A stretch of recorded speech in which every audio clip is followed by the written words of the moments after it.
effect. Okay, how will H-1B petitions approval be affected going forward?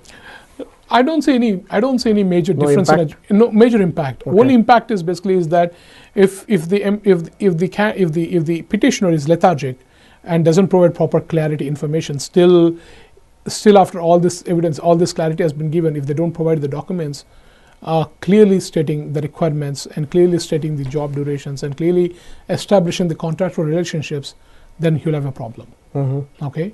So it is very important that employers have to understand that they have the burden to prove why they require somebody in a specialty occupation in their company. It is not the USCIS job.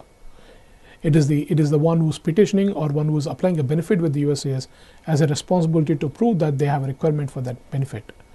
So employers need to understand that. As long as employers and employees, as long as they can document that properly, I don't see any problem with adjudications, basically. We have seen a lot of surge in specialty occupation RFS recently, right?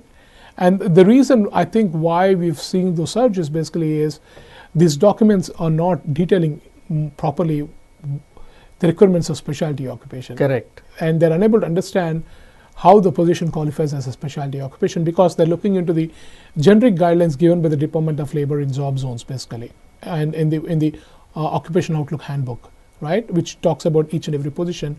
What are the general requirements? What are the general outlook of those positions, basically? Right.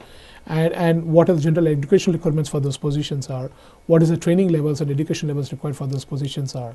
That's what they're looking into. But Department of Labor clearly said there are generic guidelines. It is not applicable for every company. They have to look into when adjudicating the case laws. There are very strong case laws given by the Department of Labor and the USA also in the past, saying that requirements has to be assessed in the view of the employer, not in the view of the Department of Labor or the USCIS.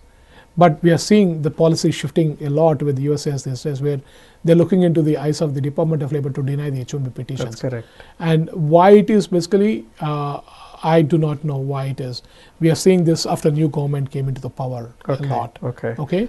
So there are changes. So what I'm hearing is there are additional changes or requirements that have been implemented by the USCIS, for H-1B petitions, either extensions or amendments or whatever they be.